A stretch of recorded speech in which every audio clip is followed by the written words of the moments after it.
Okay, so some quick housekeeping announcements. We like to know who's attending our events, and it's great to see that our events are growing day by day. Ola, can you grab the door, please? So Ashley is going to pass around an iPad. Please enter your name and your email address so we can just tell who's coming to our events. And before we get started, I see a lot of new faces in the audience. You're welcome. Welcome to SBC.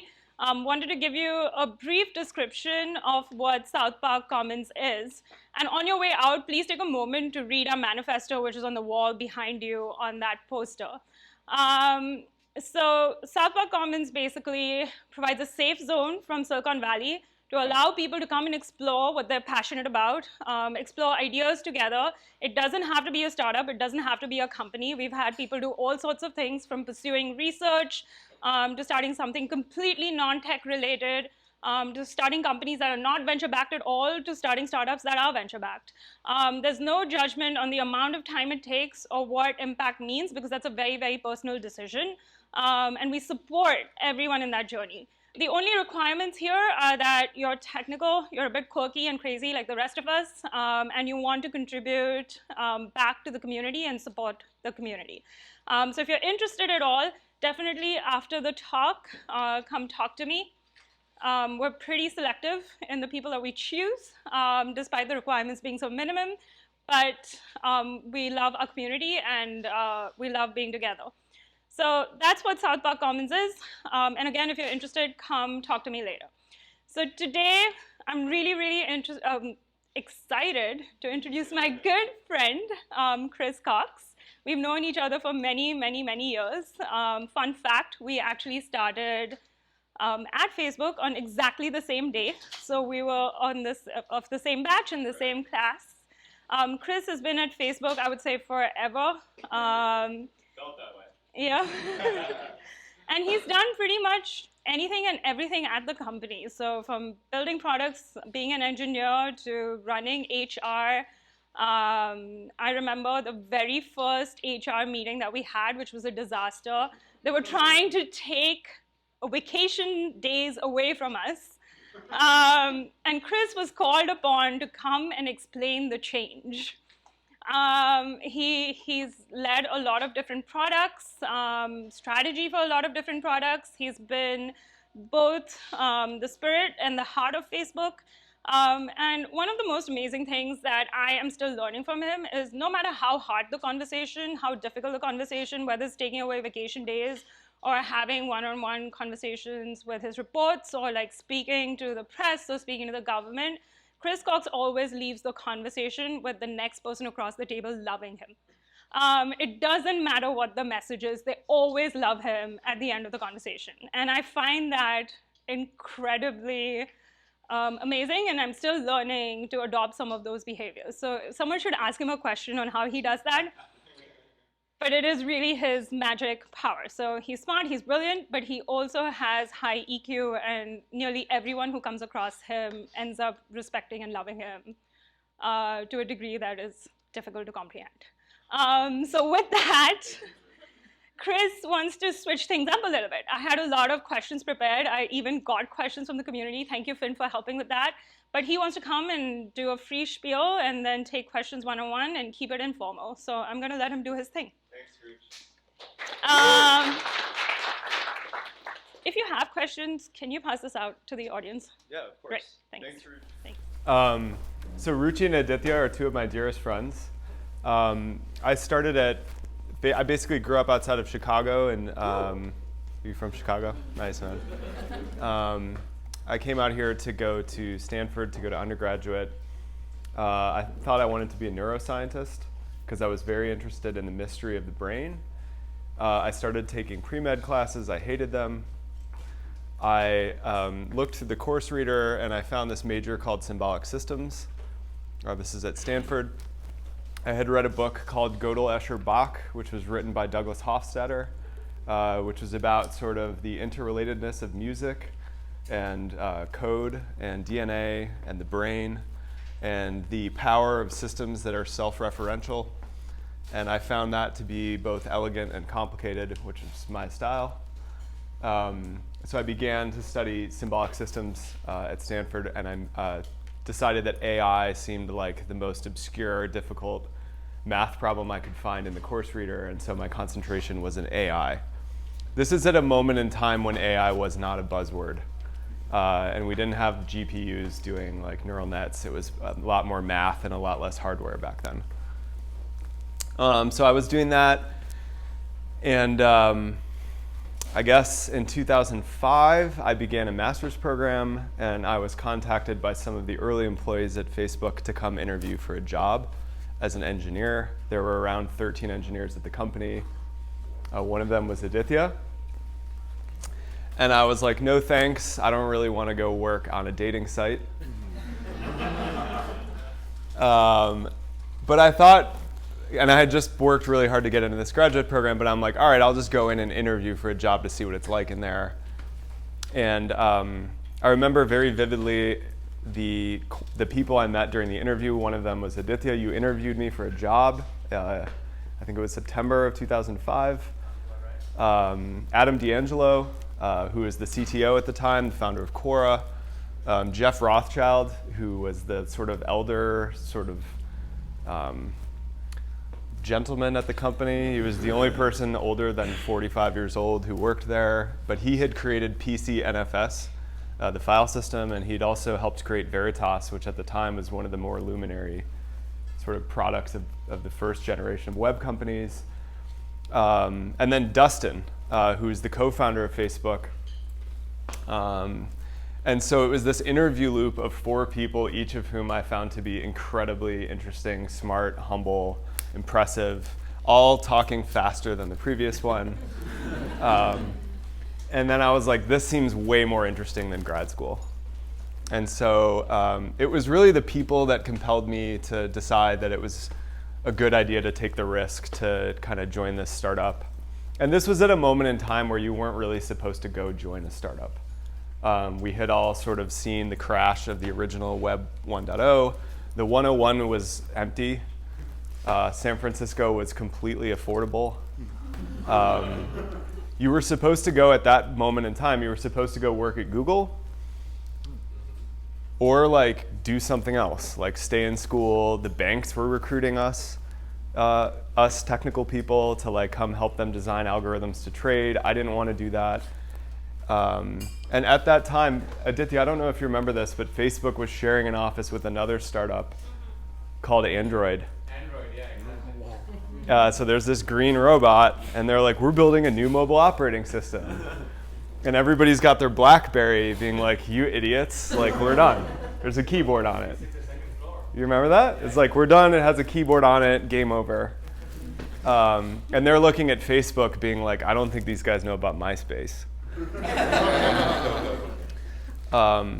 So that was the like moment that 2005 was, and that was the luckiest, honestly, in retrospect, moment in my life, to kind of be brought into an institution that would end up becoming an important one, and one that connected me with a lot of the people that I have the sort of privilege of calling my dearest friends. I was an engineer there for, 2 years. Ruchi and I worked on Newsfeed together along with Andrew Bosworth and a designer named Matt Cahill. They were like, we need you to build this thing called Feed, go. Then I was asked by Mark to take on the role of running HR and recruiting because we didn't have anybody, we didn't have any benefits that were legal, which is why we had to take away vacation days. We didn't have a parental leave policy. We were paying everybody basically whatever their manager decided they should make, which was totally unfair. And we had a ton of liability hanging off the backseat of the company, and so they're like, let's ask this engineer who people trust to do it. And Dustin, the co-founder of the company, is like, that's a terrible idea, stay in engineering. So I had an arm wrestling between Mark and Dustin, which was really fun, on whether I would stay in engineering or take the job. I took that job. I built out the HR and recruiting teams. Then Matt Kohler left. He's a VC at Benchmark now. He was our head of product. He told Mark he thought I should have the job of building out our product management team and our design team. At that time, our product management team was 7 PMs, including Ruchi, and Mark Slee. and Blake Ross, the founder of Firefox, a handful of pretty talented people. And I spent many, many, many years building out those two teams, essentially, for the company, as well as being Mark's sort of right-hand person on organizing the planning process, the product roadmaps for the whole company. And that took me all the way up until 2 months ago. I was running Facebook, Instagram, WhatsApp, and Messenger. And it came to the moment in time where I knew that it was my time. And that I had done sort of the work that I was meant to do, and that I wasn't bringing to work the energy of like, I love this and this is what I was meant to do anymore. And to lead at the scale of that many people with that much complexity, you really need to be conducting the orchestra with the music that you want to conduct. And Mark and I agreed that that was no longer the music I wanted to conduct. And so we had like a really nice, amicable, lovely, sort of magnanimous departure from the company, which I left after 13 years, 2 months ago. I would be happy to answer any questions you have about my entire experience there, but I thought it would be good for you to just know a little bit about my story. I have 2 kids, Kavi and Kaya. My wife, Visra, is a filmmaker and runs a foundation based in Southeast Asia where she grew up. She's Thai. She grew up in Bangkok. She's a Buddhist. Our foundation is focused on human rights and helping underserved groups in Southeast Asia, especially Thailand and Myanmar, which is a community she knows extremely well and where we feel we can do a lot of good. I don't know what I'm going to do next, in case you're wondering. I don't need to run something. I don't have the itch of like, can you prove it to yourself that you can run something? I believe that I've proven to myself that I can. And so I luckily for myself don't need to scratch that, although I'm open to it. I don't really want to be an investor. I really like building things and creating things and working with teams. But I don't know exactly what the thing is that I'm going to do. One of the questions was about how I'm thinking about my career, so I'll just answer that in the spirit of answering the questions that were submitted to me.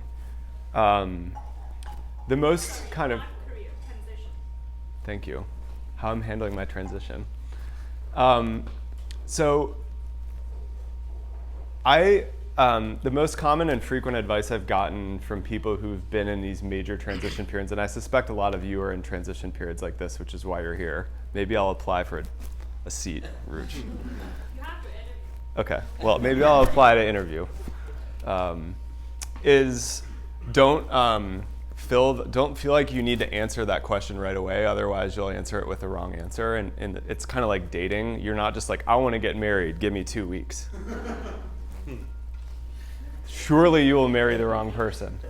And I think when you're dating, you're kind of just like going out and letting yourself be open to what moves you and what feels right, and not creating a timeline around that. So I'm trying to do that for myself right now. I have 2 little kids, 4 and 1, and so I'm also in a moment in my life, which is the moment where people on their deathbed say, if I had one regret, it would be going back to that moment in time and being more present for my family. And so I'm trying to not have that be a regret on my deathbed by doing that now, which is lovely. So I'm spending a lot of time with my kids. I'm spending a lot of time in meditation. I'm very into Vipassana. Tonight I will go to Delaware for a 4-day silent retreat. And those are 2 things that are helping me sort of decompress and sort of shed the layers of what has been 13 years of essentially waking up every morning and putting on a giant suit of armor in order to go lead thousands of people in essentially a giant, complex war, which is the only way I could probably think about what it's like to lead in that role. Which, by the way, I look on with no regret. Well, some regrets, but I don't look on it badly. I look on it with great fondness and sense of luck, but I'm trying to let myself actually decompress. And I suspect many of you may be going through that too. And I think it's important that in Silicon Valley, we be okay not answering the question, what are you doing next, with like, here's my great big thing, until we find it. There's one company I've been spending a lot of time with called Planet Labs. There's a guy named Will Marshall and his co-founder Robbie. They're over here on Harrison Street. They build satellites. I know that whatever I do next should have nothing to do with social media or communication, because I just can't even deal anymore. I just want to go do something completely different. But I love learning, and I love technology, and I love things that are complicated. And it turns out these guys are building and designing satellites. About a quarter of the satellites that are now hovering over Earth are built and designed by these guys on Harrison Street, which is really cool. It's a bunch of ex-NASA guys. And their business model is to sell information to like agriculture companies because they're interested in answering questions about crop density and deforestation and land use, as well as hedge funds, which are interested in, for example, how many shipping containers arrived in Oakland today, which can be answered from satellites. However, there's another avenue of things that these guys may be able to answer, which is how much methane was emitted today on Earth and from where. We're on the cusp of being able to answer questions about methane emissions with satellites. And also how many trees were cut down today and where, and how many trees were planted today and where. So there's a bunch of sort of high-level questions about land use and climate that we may be able to answer with satellite imagery. And I'm finding just like talking to them about that to be really exciting for me because I'm learning a lot. And also because they're not a software company, they're a satellite company. And some of the interesting questions are going to be answered with software. So I guess you could say I'm dating by advising a company, but not taking on a former role and trying to like establish clearly with the company that we're both okay with that and we both feel good about that. So that's one small thing I'm working on now. So I tried to answer the one big question I got, and then now it'd probably be good to turn it over to Q&A. So Ruch, if you want to pop in with questions, that's cool, or else folks can just raise their hands. Does that work? Folks can raise their hands, and you just need to pass. Give this? Yeah, that to them. Also, plug for SPC, one of the founders of Planet Labs, their first CTO and founder, was also a member of SPC and loves talking about space, so you can just ping him in Slack and he'll answer. Oh, cool. Is that Robbie or Will? Chris. Chris. Nice. Yeah. So Facebook is planning to launch Libra. I personally think it's going to be a great thing for society. What are your opinions on Libra and the impacts on society? I think it's good. I think M-Pesa is the most interesting case study. In Kenya and Tanzania, it was many of you may know about M-Pesa. It actually showed a lot of measurable uplifts in a bunch of important socioeconomic measures and in social mobility. A huge amount of the world is agrarian. 50% of Africans are in agriculture. People who are basically agrarian workers need to, in order to do their job, have insurance, to be able to borrow money, and to be able to pay people who work for them. That's a huge part of being socially mobile, especially in the developing world.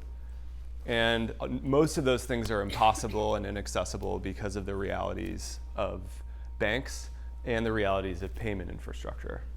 And so and the Gates Foundation, publishes this letter every year, these are the things, if we could do anything to help the poorest people in the world ascend to a better lifestyle, they always have a thing in there on digital money and helping the unbanked be banked. And there's always a story in there about somebody literally riding a bike with grocery bags full of money in Tanzania hours to go to the bank, which is unsafe and incredibly unsafe, and which requires a huge amount of time where they could be taking care of their kids or doing something else just in order to pay workers or bank money. And this is the reality for billions of people on Earth, is they're not banked and they can't send or receive money. To me, this is the most important backdrop when thinking about which institutions are positioned to solve that problem. Facebook is one of the only institutions in the world that can conceive of solving that problem. We are also working on my previous WhatsApp payments, which is the ability to send and receive money on WhatsApp. This was the project I was the most excited about when I left. And there, basically, WhatsApp, we were integrating with banks in India, in Mexico, in Brazil, in Indonesia, and in the Philippines, where you're having a relationship with banks where you basically build an API. You want to work with banks in that situation because banks are regulated and are in collaboration with the government. You don't really want to go around banks or go around the government like on Earth and like have anything that plans to be successful at all. There's a ton of security, fraud, and regulatory issues related to sending and receiving money. So, and I believe David, who's running the project, just like gets it. Like he's been in this industry his whole life. He ran PayPal. He's Swiss, which is nice. And it's being done in a way that's not anonymous, which is important because a lot of people think of crypto and they're like, cool, it's for arms dealers and drug dealers. And the whole design of the system is not to sort of support those use cases, but rather to support the really expensive use cases of remittances, which are just incredibly expensive. If you're trying to send money to Mexico from the US and you're a farm worker here, like you're spending a lot of money. And it's also unsafe and time consuming. And so I think this product has the promise of solving a bunch of those issues if it can get through. I think there's a hearing today. I'm not super close to it, so I can't answer probably more than what I just said, but that is what I believe is a really compelling vision.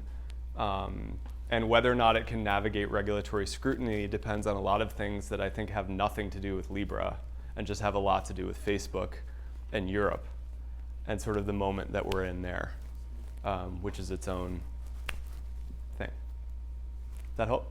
Yeah. Cool. Ruth, shall I do questions? Yeah. Okay. Why did you decide to take the job to run people and recruiting, and what were your biggest learnings doing so? So it was a tricky decision. I think my rubric was a lot of people need you to do this, and like it seems hard, and you'd learn a lot, and it's not a one-way door. Like my agreement with Mark on the way in was like, I'm gonna do this for a little while, and then I'm gonna come back to doing what I love. I didn't aspire to run HR and recruiting, but it was completely broken, if I can be honest. We had a bunch of employees who I knew were sort of like frustrated for our lack of being organized on things like what's our parental leave policy. And if you're a mother or a father and you don't have a parental leave policy at a company, you're like, this company's run by punks and they don't care about me. And deep down inside, like I didn't want us to be that company. And I think that was what compelled me to take the job, was some combination of it feeling hard and it feeling really important. And knowing, I called my dad, who came from like a farm in poor rural North Carolina and worked his way up to be a pretty successful leader in Chicago of an insurance company. And his words were, well, he has a Southern accent. Well, if you get engineering and you get finance, well, all you got to figure out is HR. And if you can do all those three things, you pretty much understand how to run a business. And my dad's kind of like Warren Buffett, and like he just always says the one sentence that like sums everything up, and then he stops talking. And that was like, cool, you're gonna learn a ton. And to answer your question, one of the things I did was I just sat down with everybody at the company and they would tell me like their worst story.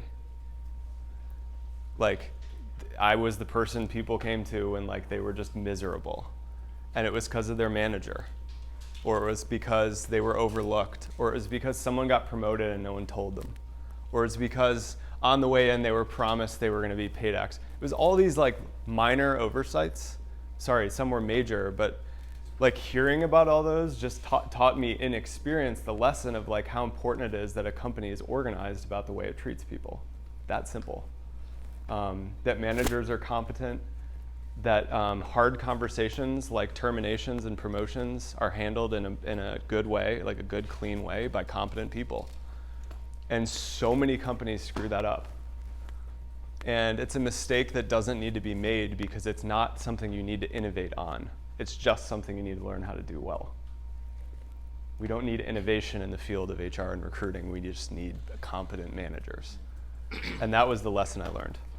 And it's a lesson I think that I hope every company out here can sort of like internalize and do well, because it makes a huge difference in who ends up being at the company 10 years down the road. If parents and mothers are there, do you know what I'm saying? It's a completely different company than one that sort of spurned them all out because it was too busy, do you know what I'm saying, catering to like getting free Kind bars for the 22-year-old like MIT intern, which is fine, but that's solving a problem for a specific type of person and not solving a problem that ends up creating a company that's like full of different kinds of people and diversity over the long run. Yeah, go ahead, and then two.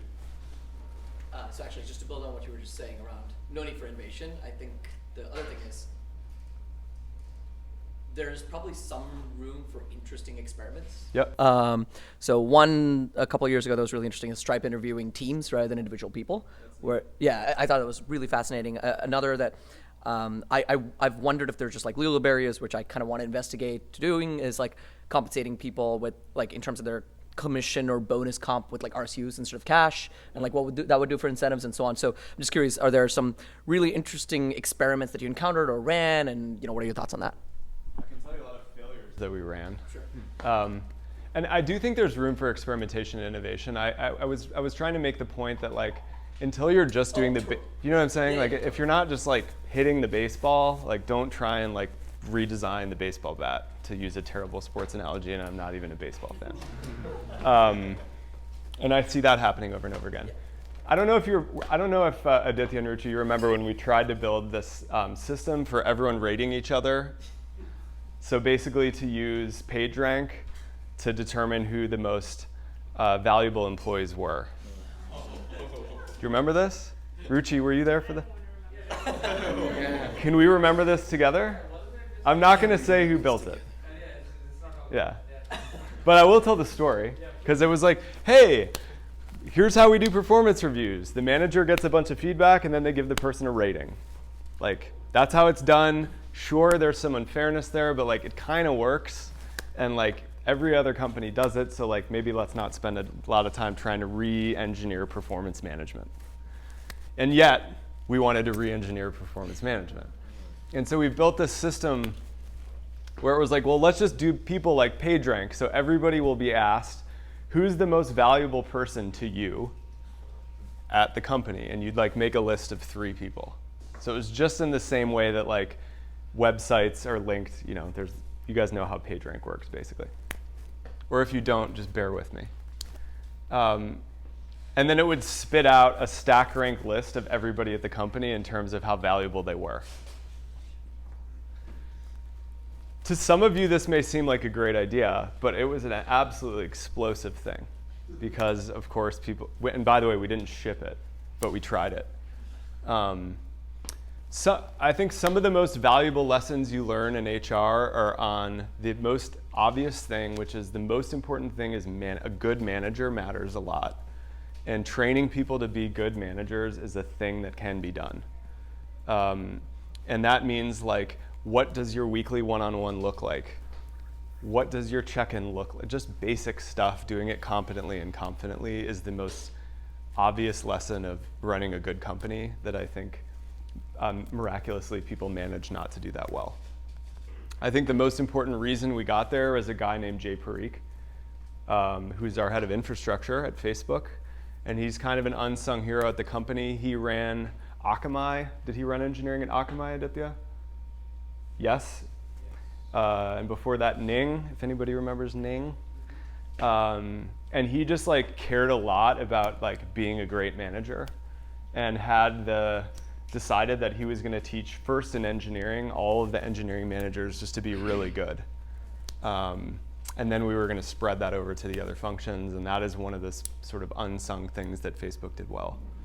I met yesterday with Steve Huffman over at Reddit. I have a fun thing now where I get to just go meet with people running companies and give them free advice if they want it, with absolutely no obligation. and then I get to learn about what's going on out here. And the thing I told him is like they're starting to do manager trading at Reddit, which is awesome, but like they need somebody there who's like a manager sensei, who like knows how to do it, because you don't want a bunch of like people all figuring out together how to be a good manager. I mean, that's really fun, but it's really nice if somebody's around that knows exactly what they're doing. And so I encouraged him to like figure out who that person was going to be and like anoint them as sort of like the Jay Parikh, so to speak, of Reddit. And I think there's some version of that that can be applied as a pattern to most companies. It's not the same thing as product vision or execution of roadmaps. It's just a different competency, and there are people out there who love it and who can teach it, and those people really matter. I think we had number 2, and then we'll go number 3, and then number 4. Yeah. So I'm curious now. We've before technology, we lived in public town squares, and the concept of free speech was well established. A lot of laws around it. Now we're in the digital world. Yeah. There's almost sort of digital town squares, Yeah. but it's privately owned, privately enforced, and transcends borders. Yep. So I'm curious where, Facebook and even Twitter and the others, where you see that going. Yeah, I have another 10 hours worth of thoughts on this. It's funny, does anybody know where censorship came from? Where was the first censor? Rome. And in fact, their first job was to take the census, which is where we get the word census. There was a job in ancient Rome, started in the 4th century BC. We need somebody to go count all the people and tell us which people are in the patrician class and the plebeian class, so that we can build a Senate and a House of Representatives, I'm not kidding you, that represents them. This is why Rome is the first republic. And in so many ways, America is literally a copy-paste of the Roman Republic, with a little bit of Locke at the end.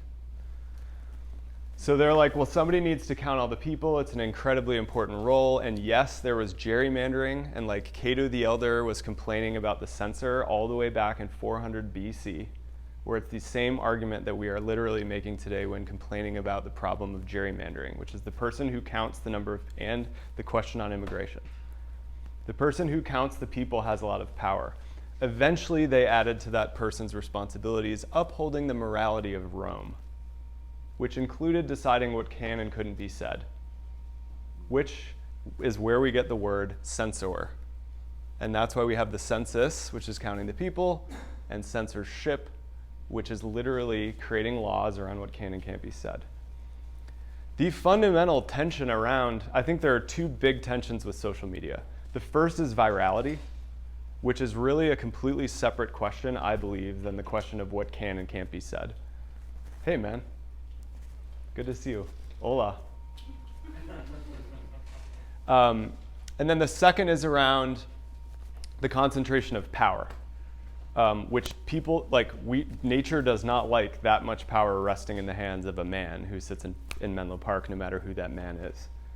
And I think those are the 2 sort of really meaty issues that need to be unpacked when we think about the future of free expression and social media in particular. And it's not just Instagram and Facebook, it's also WhatsApp. If you go look at the disinformation problem, both for health and for political disinformation and for the incitement of violence, it's not an algorithm problem, it's a virality problem. And the problem is that people love to spread information without understanding whether it's true. That is a tale as old as time. Gossip is the most important. Gossip is the word that we use for spreading information without checking whether it's true. And that is literally the same problem we had in the village. I guess my opinion is twofold. One is that you can treat virality as a separate set of issues and be much more stringent and careful about what is allowed than just people talking to each other. And I think Hunter Walk tweeted the other day, there's a difference between freedom of speech and freedom of reach. And I agree with that sentiment. And I think that social media companies and messaging companies should take responsibility for things that get lots of distribution.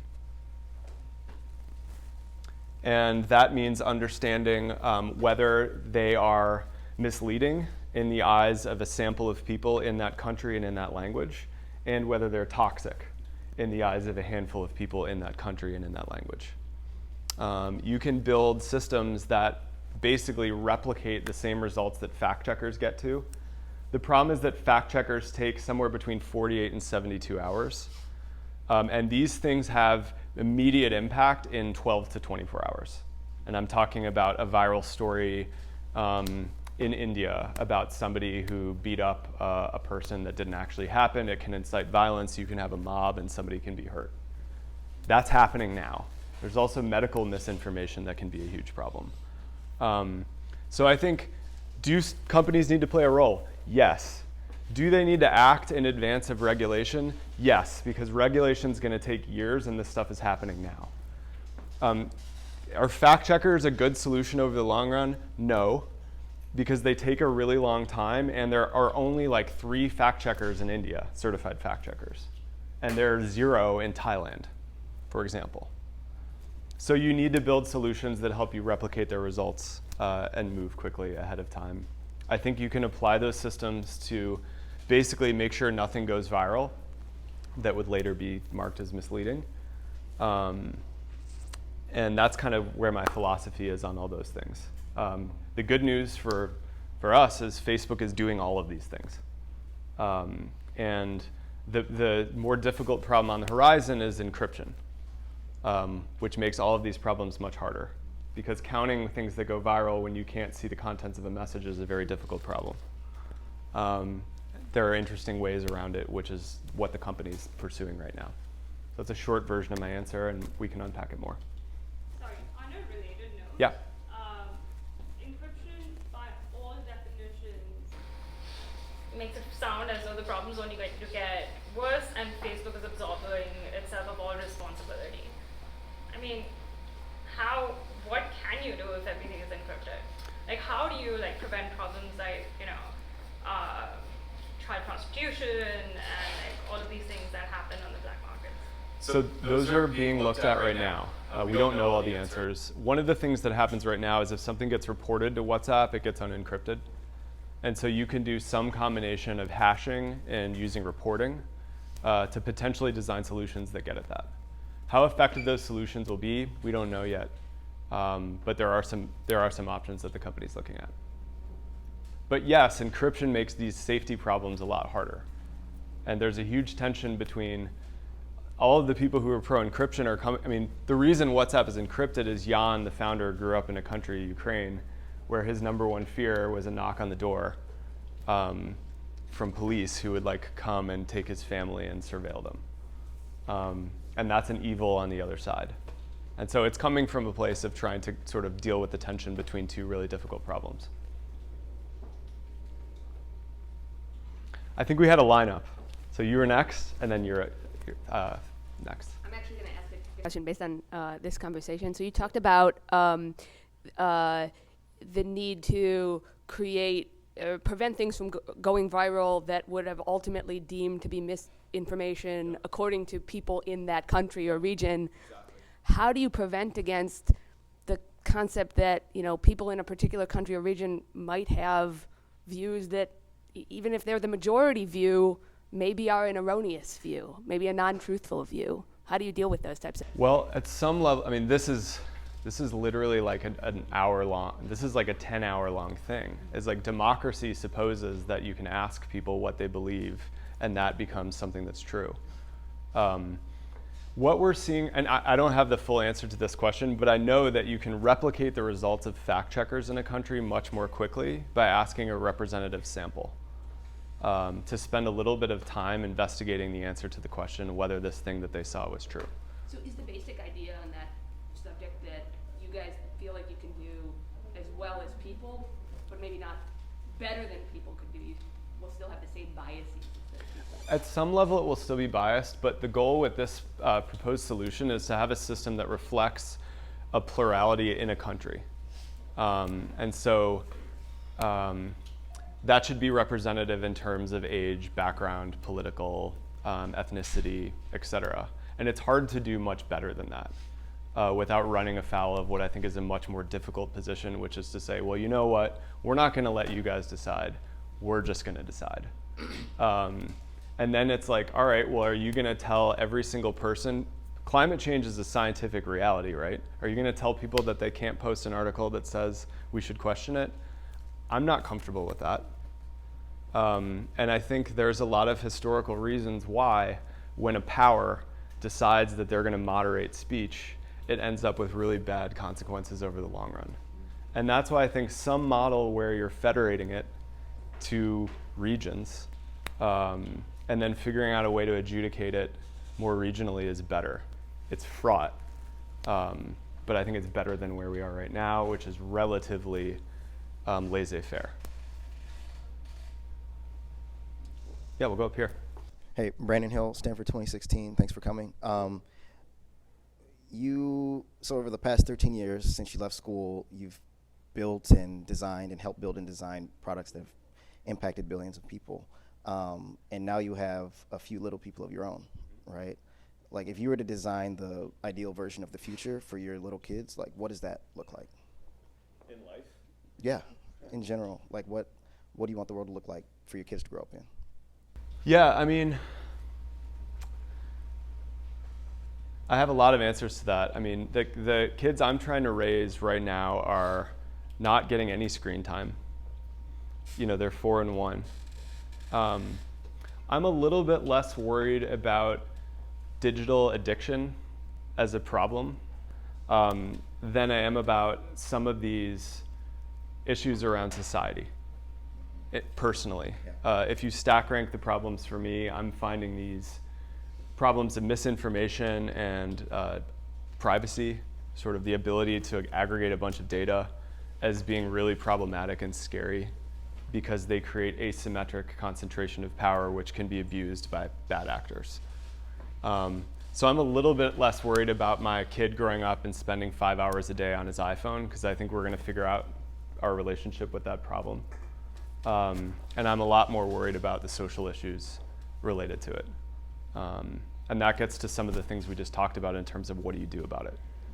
And it gets to the sort of the design of the future of Facebook, which is to not aggregate a bunch of data and be all about sort of like public sort of discussions and be a lot more about private communication. And that's Mark and the leadership of the company really trying to internalize the lessons of today and sort of build out our products in a way that reflects that, which I'm stoked about.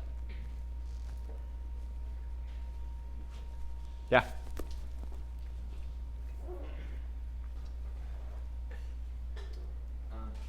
Sorry. So I came to XBC actually partly because of doing things like speeding up fact checking and metrics. So it's really cool to hear that coming from you. And so it sounds like you're really thinking a lot about the systems, the cultures, the feedback loops that make the company work. And you talked about that with respect to the employees and sort of internal. I'm curious how about the external feedback loops and sort of what's worked and what didn't in terms of the incentives and the organizational feedback loops. And if it might even make sense to transition companies like Facebook into something like a public benefit corporation, if that actually have any benefits in terms of the organizational incentives. Yep. It could. I mean, the thought has occurred to me. I think, yeah, no, there's a lot there. I would say like one thing I wish we'd done a lot earlier was take more seriously the researchers at the company, like people whose job is literally ethnographic research, and like get that discipline to be a lot stronger and a lot more important at the company a lot earlier on. So these are the people that like, hi, I'm from, you know, I'm from Bahia, and like I can tell you like how people are using WhatsApp there and what they love and what they hate, and I have a sort of seat at the table in how product decisions get made. I think that discipline, which is we call UX research, is too often ignored as like a really important sort of actor at the company. And I wish, in terms of being a voice of the user who's in every product decision, I think building that discipline up early ends up having huge payoffs. And so I guess that would be my short answer to your question. Yeah, let's do here and then in the black. So you ran one of the largest product organizations in the world, most complex. Also, you fathered two kids, and you're into Vipassana. How do you allocate your time to get the most out of it? How do you create clarity of mind? Like, what daily habits do you value the most that lets you do all the things that you do and kind of be at peace? I'm still working on that. What's working so far? Other than exercise and getting lots of rest, is meditation. I take it really seriously. I did these 10-day retreats, which is taught by S.N. Goenka, who is a Burmese Indian. And it's a practice that you can do every day, which is it's scientifically rigorous. And it's as basic as watching the breath, anapana. I find it to be pretty miraculous in terms of what it affords throughout the day. And the main lesson is to focus on subtlety, which is like being with your kids can be a joy if you're present and you're paying attention to it. And if you're distracted, or if you're focused on like making a big meal, or like having a beer, or like something that's less subtle, you'll lose your acuity to pay attention to the subtle things. I think that's like a very simple, obvious truth, and it's one that I'm trying to continue to practice. But I'm moving from like really intense situation into lots of space, and so I'm trying to have these habits that are like really dialed, of like exercise, sleep, meditation, be a really good father, be a really good husband, be a really good friend. Because if you're not doing those things well, nothing else matters. And I think we live in an environment where everybody's always talking about your work. And those other truths are way more important and so easily overlooked. There's a really good book I've been reading, which is the Letters of Marcus Aurelius. So Marcus Aurelius was a Roman emperor, but he's famous for being a really good father, a really good partner, a really good general. He was leading an army in Gaul, which is now France, and a really good friend. And he was a Stoic, so he was really into the Greek philosophers of the early 1st century BC, who sound a lot like Buddhists. If you read Stoics and Buddhists, they talk a lot about identifying for yourself what is true, and having really good habits, and being good at the basic things, being honest, being reliable, being generous, being kind. And so he's a Stoic in 300 or something AD, and he writes every night. He'd go back to his barracks and he'd write letters, and they're available. And I've been enjoying his writings because he was balancing all these things, but he wasn't just writing about building more aqueducts, which he was doing, or winning difficult battles, which he was also doing. But he spent a lot of time on focusing on gratitude for the teachers he'd had and for his wife. Do you know what I'm saying? And the fact that he was writing about that every night, I think, was his practice of remembering not to get too high in his saddle. And I find I'm identifying with that right now as something that to be a good leader is to be a good person. And being a good person is not easy. You know what I'm saying? It requires work and habit, and that is what we should all be aspiring to at some level.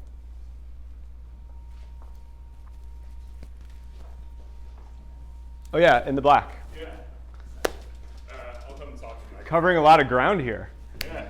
I just want to say it's such a pleasure to have you here. Thanks, man. Yeah.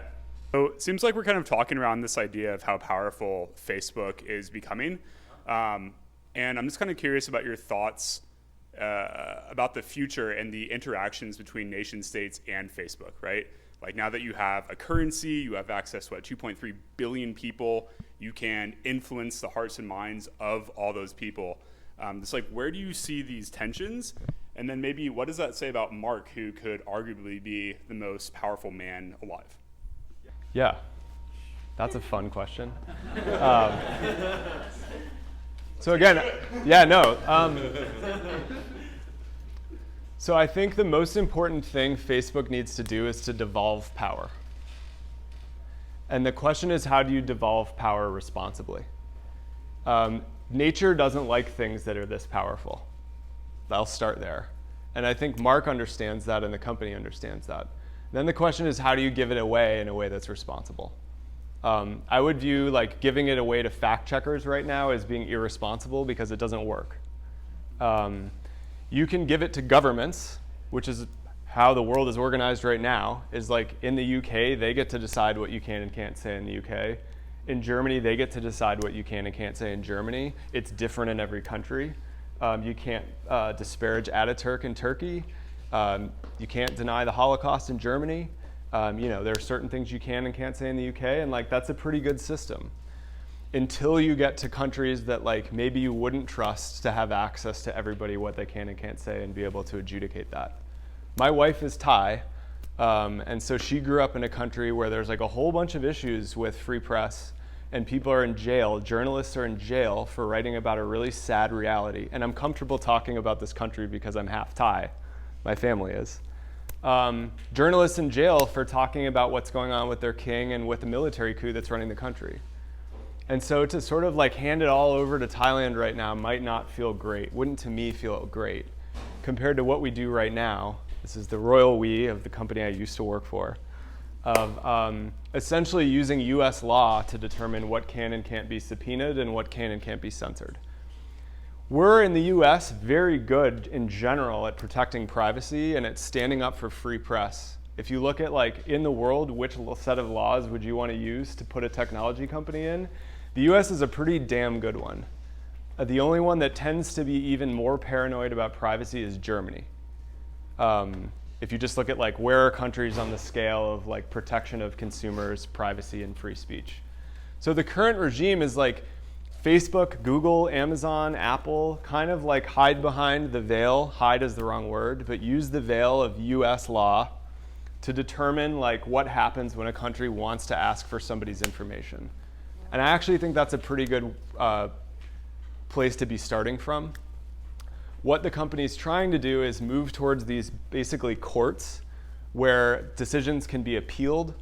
Those decisions are published. This is the same way the Supreme Court works in the US. Decisions are made, they set precedents. There is a process for appealing and publishing why those decisions were made, et cetera.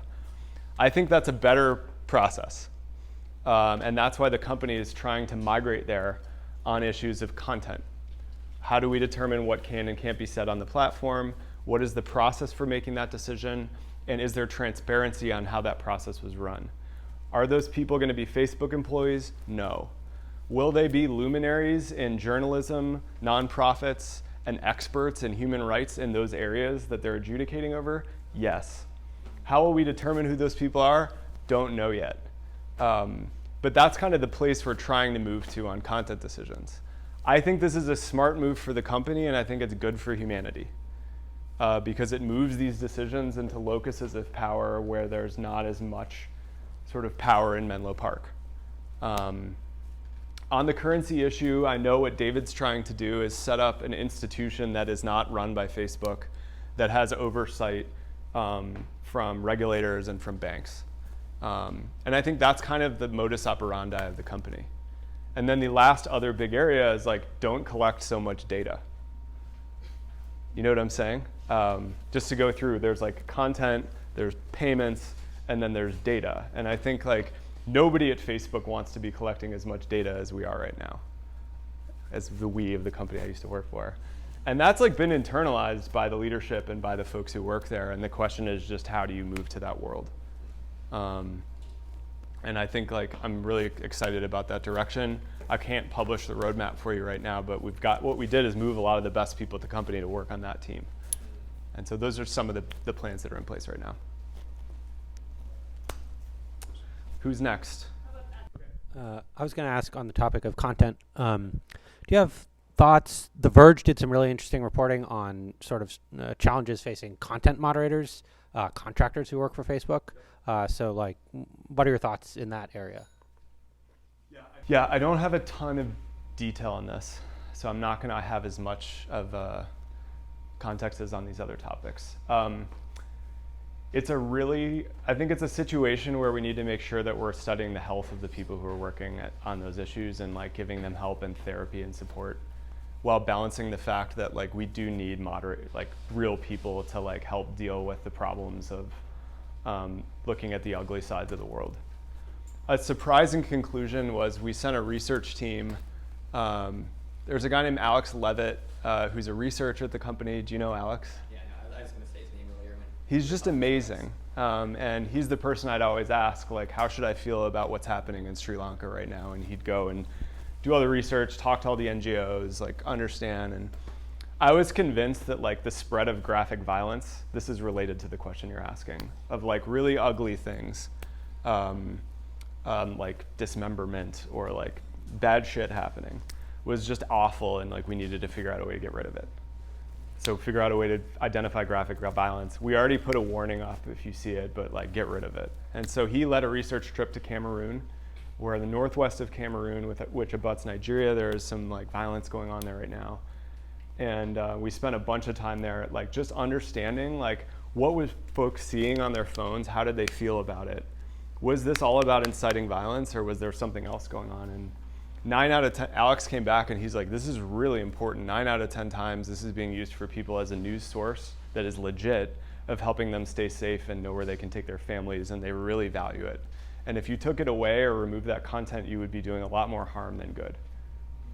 That is an unintuitive conclusion that you won't read about in the American news, which will just say like social media is bad and it's causing violence everywhere.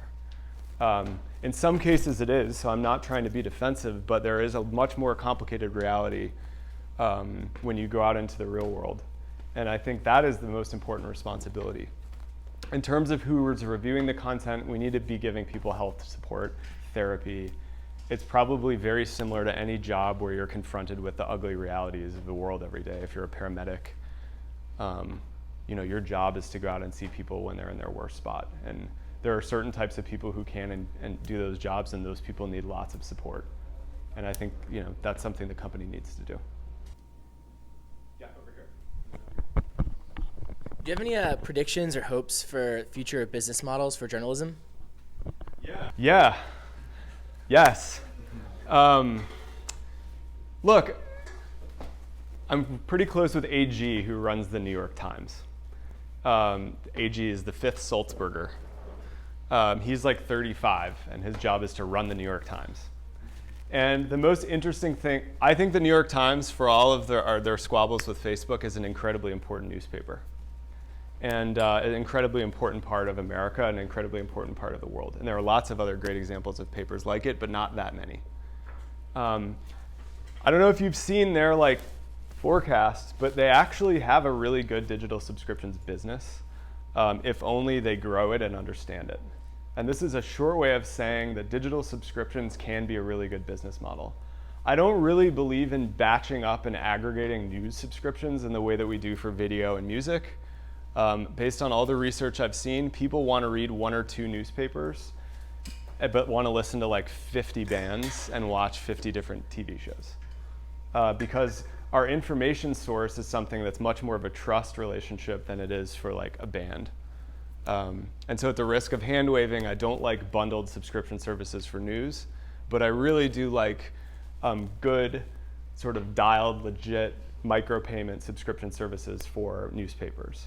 What's interesting is if you talk to the papers, they don't yet have like a really good team whose job is to understand who subscribed today, why did they subscribe, where did they come from? Is it 35-year-old? Did they come through the fashion section? Did they like the pieces that we're writing on our obituaries? Were they there for the book reviews? Were they there for world news? The self-loathing that's happening among the journalists in the newsroom at the New York Times is the stories that get clicks are about Trump. But they hate writing about Trump. And they're worried that the fact that they keep feeding Trump is part of their problem, it's part of the problem. And so, but the only thing that they can measure is clicks. Sound familiar? This is happening at the New York Times.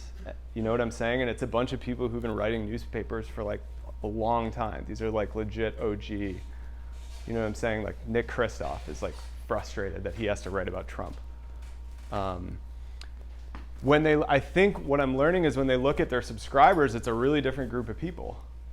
And so the question is, how do we create in media organizations a culture of thinking about subscription as like a discipline? Where do they come from? What do they care about? What can I offer them? I think The Daily is like probably the most listened to podcast in the US right now. It's really good journalism. Their piece on the Europe was amazing. I think if you're The Atlantic right now, you're thinking about like, what is our podcast and what do we offer to our subscribers? I think that's what the Washington Post should be thinking about. The Wall Street Journal. It's like they're so anchored on creating a newspaper. But like that's not how people are going to be getting their news. And that's okay. Podcast is a sweet format. Subscriptions can work. And so I think that's my current thinking. The micro versions of that are the Ben Thompsons of the world, who's probably the best tech journalist out there. He's not covering the beat. You know what I'm saying? He's not trying to be on Tech Meme. In fact, he's not even on Tech Meme really. He's just trying to have a really good story of what's really going on at Apple that's 24 hours later. And he's supported by himself and his subscribers. And the question is like, well, who are those people in sports and all the other sort of niche communities? In finance, in politics, what does Axios sort of become? And I think it becomes a lot more of these relationship-driven subscription businesses, and I do think there's enough people that will pay for this information that's a better model to pursue than ads going forward. You're going with Substack? Yeah. Nope. They just raised today. Oh, cool. They basically do what Ben Thompson does, but like for publishers. That's awesome. Sounds like that is great. Yeah. So we've had a lot of speakers come in, and I think you're the first one I've ever noticed that's like looking around the fern to make eye contact over there. Yeah. And then I guess thinking back too, you also opted to stand instead of sit. I'm wondering like. If I sit down here, I can't see anybody. Yeah, I guess that's kind of the heart of my question is how much of this is like deliberate? How much of this do you think plays into what Ruchi opened with about getting people to like you? Well, it's not about getting people to like you. And I want to be careful about that because you don't want to aspire to be liked. You want to aspire to connect with people though. And I aspire to that for sure. And that's something that is intuitive, but it's like eye contact is the most basic thing that you learn when you're a parent. That like kids who aren't making eye contact with their parents are feeling lonely. I just think there's like basic stuff that a lot of people don't do, which is obvious. Can you tell us what this is? Eye contact, listening, humility, like we all know these things. I don't know. The other thing is I've had a lot of practice in front of people. Part of the reason is I did Monday orientations at Facebook every Monday for 13 years, which selfishly I was doing so that I could learn how to be in front of a group of people and be like there, be present, which isn't easy. And before that I was a musician for 10 years, so I was on stage. Was there like a breakthrough book or breakthrough mentor or anything like that? Yeah, so there's one. So should I end right on time, or do you want me to finish this answer, Ruch? You can finish this answer. Okay. So I got to Stanford. I was supposed to be the piano player for the jazz band. It was a condition of my acceptance is like, you're going to be our piano player. Because I grew up, I was a jazz pianist from Chicago. So like, it's a real city there. So I get to Stanford and like the jazz band was like mediocre. And I'm like, all right, I don't think I want to be in the jazz band. Cool. What am I going to do then? I see this group perform called Stanford Taiko, which is Japanese ensemble drumming. And it's 12 people on stage, and they're playing taiko, which is those drums, like those huge drums. It's like doo, doo, doo, doo, doo, doo, doo. And it's like beautiful, it's riveting. And so they're like, auditions are next week on Monday. Come to auditions. We have 4 open slots. I'm like, great. I show up to auditions, it's like 150 people are auditioning. Auditions take like 6 weeks because playing Japanese taiko is incredibly hard. It's both you need to be a drummer, which is a thing. You need to have rhythm. You need to be able to listen, repeat, and play drums. But it's also a martial art. You're on stage in front of lots of people, and you need to be in shape because you're getting way down on the ground like this low, and you're hitting something like this. And if you give somebody sticks, they're gonna like go like this, which looks terrible. But it's a Japanese art form, so there's all this sort of work that has gone into like playing exactly quietly well. And they're teaching you like how to play quietly in front of a lot of people on a giant drum. Long story short, I get into the group. The other person who gets into the group is my wife. Visra was a Thai sword fighter, so she had rehearsed for 10 years in Bangkok Thai sword fighting, which is a dance. It's not, you're not killing people or hurting people. But in Thailand, the two major art forms are one, like Thai dancing, which comes from like ancient Khmer. You know, you've seen the like Thai dancing with like this and the little symbols and stuff like that. She's like, I don't want to do that. I want to do Thai sword fighting. So she looked amazing on stage because she was used to carrying two sticks and looking like a badass on the stage. We both get into the group. We became the artistic directors of the group over the course of 4 years. The reason I'm answering this question is that when you're learning Taiko, one of the things they're teaching you, it's kind of like Jiro dreams of sushi. You know how they're like, you're just gonna make the egg for 2 years. You're just gonna make tamago. And then you're gonna graduate to making the rice. You know what I'm saying? And one of the things you have to learn in Taiko is how to play nothing with intention. And so like literally they call it ma, is the Japanese word that means nothing. But it's not nothing, like in English, nothing means like nothing. But in Japanese, nothing is like beautiful. It's silence. It's like why there is Zen Buddhism. And it's like so much of Japanese culture is playing quietly with respect. So there's this exercise in Taiko where you drop your stick. You're on stage, you drop, it's called your bachi, it's your sticks. What do you do when you drop your stick? Well, most people would go like this, fuck.